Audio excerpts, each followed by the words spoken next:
제가 오늘 여러 가지 아까 시간이 좀 쫓긴다 그래서 일단 생략할 수 있는 부분들이나 가볍게 넘어갈 수 있는 부분들은 이렇게 처리를 하고 그렇게 좀 넘어가도록 하겠습니다. 뒤쪽에 좀 강조해서 말씀드리도록 하겠습니다.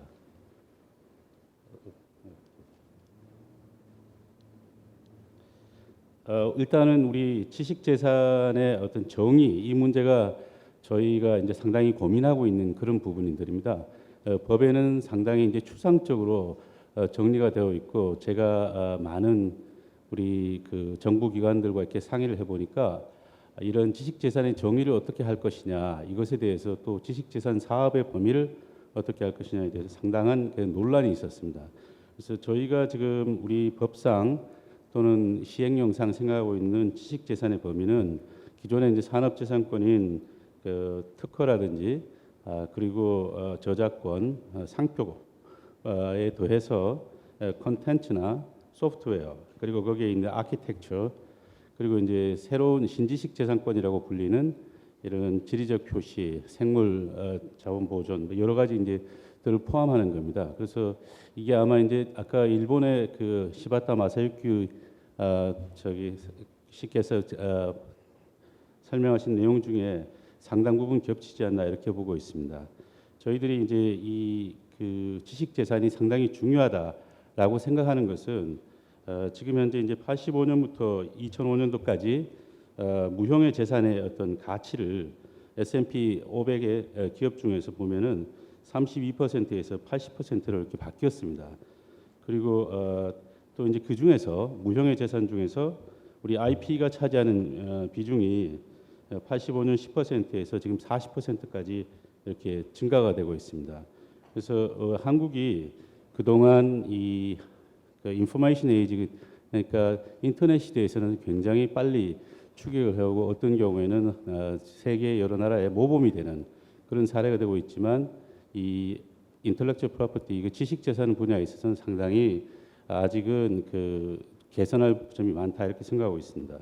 그리고 이제 저희들이 생각하는 여러 가지 좋은 케이스나 또 성공 사례나 실패 사례가 있습니다만, 우리가 이제 애플이나 IBM을 흔히 많이 이렇게 보고 있습니다. 그래서 애플 같은 경우에는 210조 원 정도의 어떤 자산 중에서 90% 마켓 그 시장 밸류 중에서 90% 이상이 그 무형의 자산이다, 이런 얘기를 하고 있고, 잘 아시다시피 애플의 어떤 디자인이라든지 소비자들이 원하는 쉽게 쓸 수 있는 UI라든지, 그리고 그 다음에 이제 오픈 이노베이션을 통해서 앱스토어에서 여러 가지 이런 소프트웨어라든지 컨텐츠를 이렇게 보급받는 이런 모델로 지금 실제로는 그 애플 같은 경우는 매출이 28조 원이지만 영업이익은 약 8조 원이고, 삼성전자 같은 경우는 38조 원이지만 영업이익은 한 3조 원이다. 지금 이렇게 차이가 이렇게 나고 있습니다. 그리고 이제 IBM의 경우에도 최근 18년간 연속해서 세계적으로 그 특허 출원이 가장 많았습니다. 그리고 제가 2005년도에 그 당시에 그 중국의 벤치마킹 트립을 가서 약 한 20개 기업을 만나봤는데, 그때 이제 레노버라는 회사가 IBM의 PC 부분을 샀습니다. 그래서 IBM하고 레노버에 각각 확인해 보니까 레노버 부회장이 하는 말은 IBM의 PC 하드웨어를 산 것이 아니고 IBM의 브랜드를 샀다고 하더라고요. 그리고 이제 IBM에서는 그런 하드웨어 비즈니스는 이제 더 이상 필요하지 않다. 서비스를 기반으로 해서 지식이라든지 IP라든지 페이턴트 쪽으로 움직여가겠다. 이런 그런 사례가 있었습니다. 그래서 그때부터 이것이 굉장히 앞으로 우리나라도 산업의 패러다임이나 경제의 패러다임을 바꿔야 된다, 이런 생각하고 있었습니다. 그렇게 잘 적응하지 못해서 실패한 사례가 우리나라 같은 경우는 이제 MP맨닷컴이라는 회사가 세한정보통신에서 2000년도에 분리돼 나오면서 세계 최초로 2001년도에 MP3 기술을 특허를 냈습니다. 특허를 냈지만은 이 특허 소송에 휘말리면서 자기들이 그런 것을 잘 보호를 받지 못했고, 2003년도에 레인콤에 흡수가 되었습니다. 그리고 나서 이제 레인콤이 아이리버라는 MP3 플레이어를 가지고 세계적으로 치고 나갔지만 결국 애플에 의해서 상당히 큰 어려움을 겪었고, 지금은 이제 거의 시장에서 존재가 없다, 이렇게 생각하고 있습니다. 그리고 이거 non practicing entity인 경우에 인텔렉츄얼 벤처나 또는 유니버시티 오브 캘리포니아 이런 경우는 유관 제품에 대해서 전부 특허를 보유하면서 이 특허 포트폴리오를 가지고 사업을 하는 비즈니스 구조로 지금 새로 바뀌고 있습니다. 그래서 우리나라의 경우에 그동안 이제 좀 반성을 해보면 저희는 이제 요소 투입 형태의 제조업 위주, 생산 기술 위주의 어떤 이런 산업 구조를 갖고 있었습니다. 그러다 보니까 지식 재산 시대 또 지식 기반 시대에 상당히 이제 그 잠재 성장률에 한계가 나온다고 생각하고 있습니다. 그래서 지금 현재 이제 잠재 성장률은 한 4.3% 이렇게 지금 나오고 있고 한국 경우에는 여러분들이 말씀하셨지만 세계 4위의 그 특허 출원국까지만 기술 무역 수지 적자는 약 48조 달러 2009년도 이렇게 많이 발생하고 있고 그 다음에 이제 우리나라의 어떤 그 저작권 이 침해 사례가 그 토탈 금액이 약 한 13억 달러 그리고 이제 세계적으로 IMD 리포트에 의하면은 우리나라가 IP 보호에 있어서 32위다 이런 얘기가 되어 있고 대부분의 중소기업들 SME들이 지금 이런 그 IP에 대해서 상당히 잘 알지 못하고 어떻게 대처해야 될지 모르고 있다 이런 문제가 있습니다. 그래서 저희들이 이 지식재산 기본법을 만들면서 일본 사례와 미국 사례를 상당히 많이 참조를 했습니다.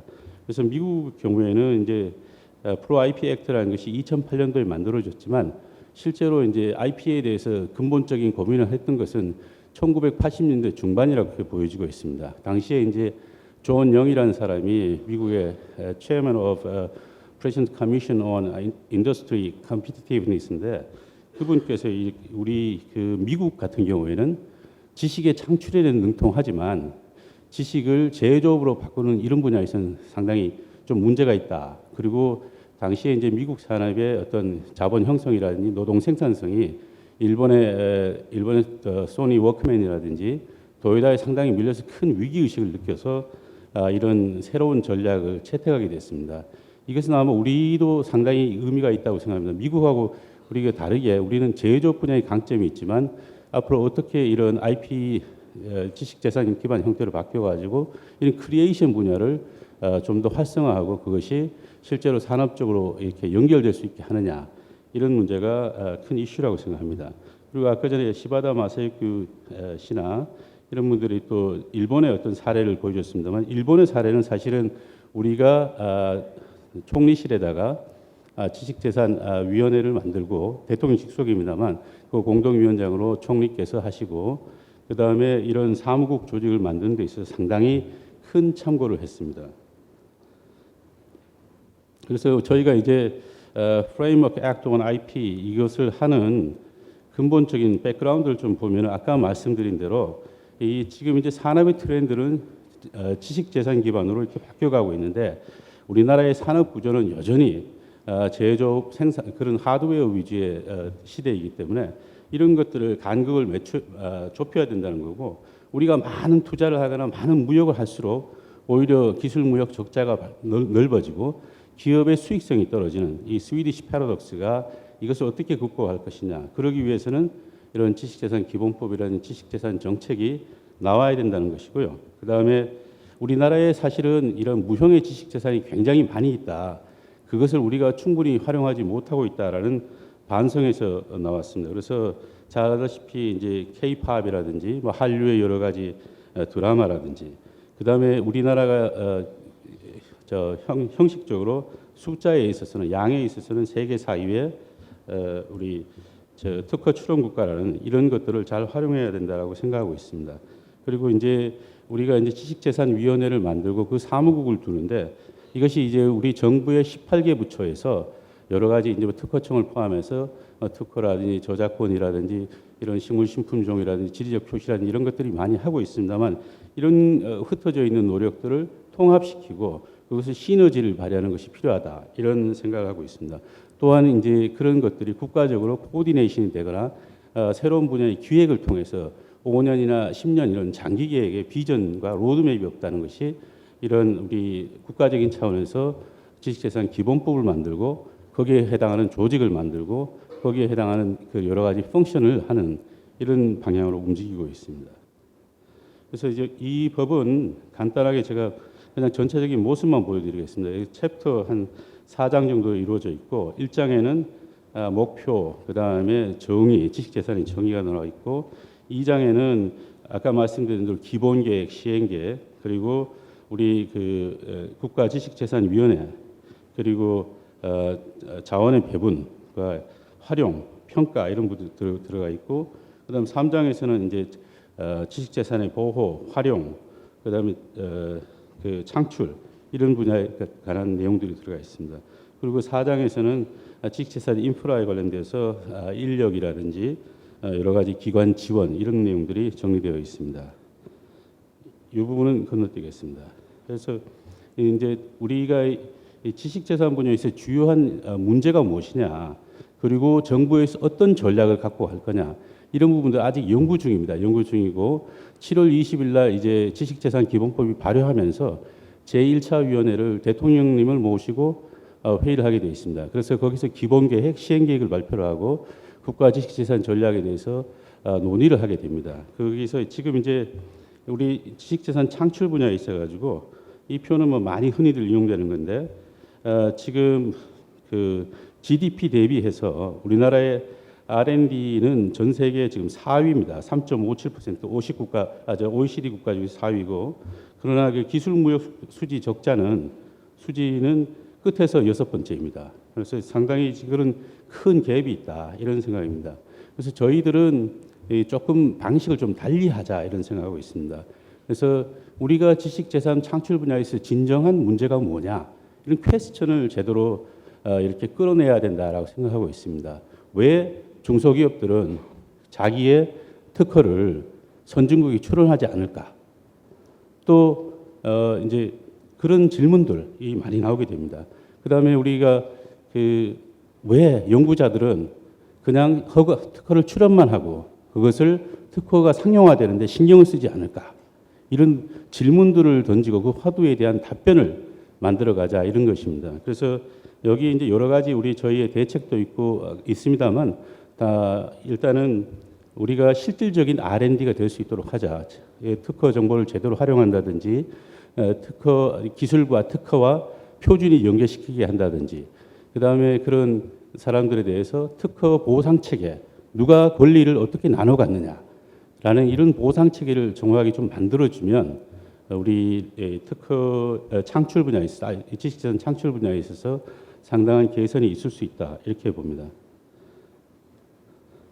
그다음 이제 지식재산의 활용 분야에 있어서 여기서 그림에서도 나옵니다만 저희가 이제 기술 이전율이라든지 이런 것들이 실제로 22.7%로서 미국이나 EU보다 상당히 낮고, 그다음에 R&D 생산성에 있어서도 상당히 지금 떨어지고 있습니다. 아침에도 그런 분들이 많이 있었습니다만 김영환 위원장도 국회 의원도 말씀하셨지만 왜 우리의 젊은이들은 이런 지식 재산을 활용하는 분야에 쓰이지 않는가?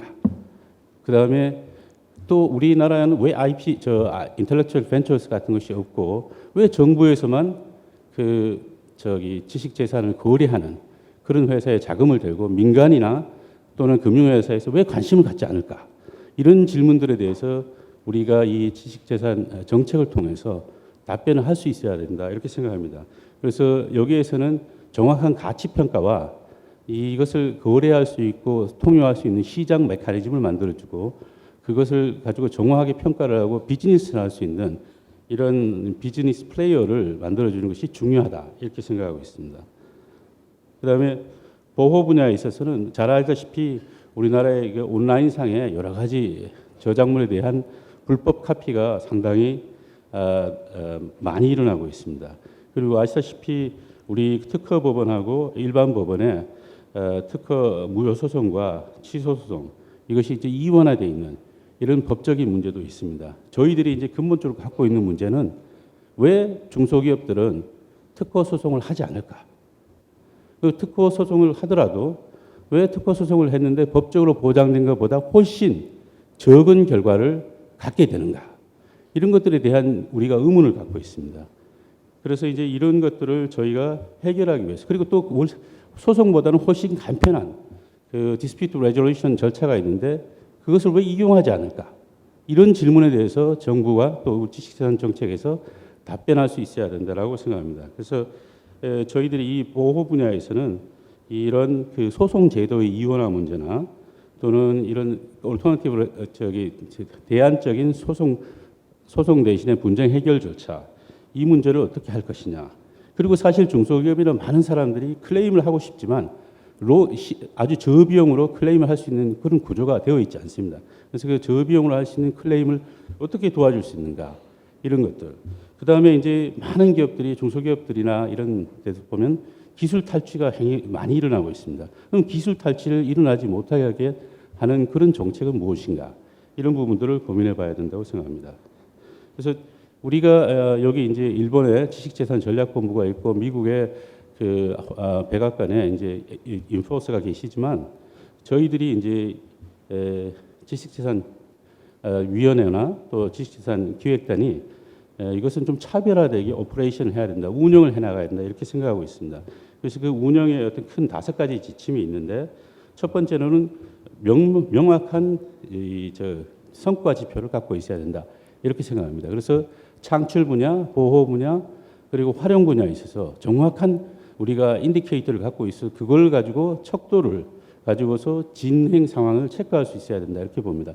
예를 든다면 창출 분야에 있어서 우리나라가 아니라 미국, 일본, 유럽 같은데 얼마나 많은 특허 건수가 올라가고 있는가 이런 것들을 체크해 보는 것이 필요하다 이런 생각합니다. 그리고 두 번째로 결국은 우리가 이제 민간하고 같이 이렇게 위원도 공동위원회가 되어 있기 때문에 얼마나 정확하게 우리 기업이라든지 민간 섹터에다 정확한 로드맵을 줄 수 있는가 그리고 그것에 대해서 일관성 있게 해줄 수 있는가 이런 것들이 중요하다고 생각합니다. 그럼 세 번째로는 민간과의 연계를 정말 활성화시켜야 된다. 이것이 단지 정부의 프로젝트, 정부의 R&D 이쪽에만 포커싱하는 것이 아니라 민간에서 이것을 신문고처럼 이용할 수 있게 또 제안을 할 수 있는 윈도우로서 우리가 활용해야 되는 것이 중요하다 이렇게 생각하고 있습니다. 그래서 여기에는 심지어 뭐 우리 아주 창의성이 뛰어난 이런 젊은이들이 모여서 자기들의 제안을 할 수 있는 그런 채널도 만들어지고 그런 윈도우 역할도 해야 된다고 생각합니다. 그다음에 네 번째로 저희가 갖고 있는 크라이테리아 중에서 결국은 이제 이 지식재산인 것은 국제 표준이 중요하고 또 그 산업의 동향이 굉장히 중요합니다. 그럼 얼마나 빠르게 우리가 제도가 기술의 변화와 표준의 변화를 따라갈 수 있느냐 이런 것들을 생각해 봐야 된다고 생각합니다. 그리고 이제 마지막으로 우리나라의 가장 큰 IP의 문제점이 뭐냐면 그냥 보이지 않는 것은 돈 내고 안 써도 된다. 그냥 그거는 내가 그냥 무료로 써도 된다. 이런 인식들이 있습니다. 그래서 제가 일본 케이스를 보니까 일본의 어떤 뭐 여러 가지 그 지식재산 전략본부를 통해서 얻은 것이 많이 있지만 이 기업의 CEO들이 일본 지식재산 전략본부가 되고 난 다음에 좋아진 점은 그걸 보고서 그냥 IP에 대한 투자를 하겠다 이러면 그냥 보지 않고 사인을 한답니다. 그런 어떤 그런 새로운 인식 전환, 국민들의 또 기업의 인식 전환, 국민들의 인식 전환 이런 것들이 중요하다고 생각합니다. 그리고 이제 이것은 20개 프로젝트에 대해서 저희가 이제 분야별로 아까 창출이라든지 보호라든지 또는 활용이라든지 이런 분야에서 또 인프라 부분에서 저희가 이렇게 텐터티브하게 임시적으로 생각하고 있는 20개의 프로젝트입니다. 짧은 시간에 충분히 설명을 못 드렸기 때문에 이따 Q&A 시간에 답변을 드리도록 하겠습니다. 고맙습니다.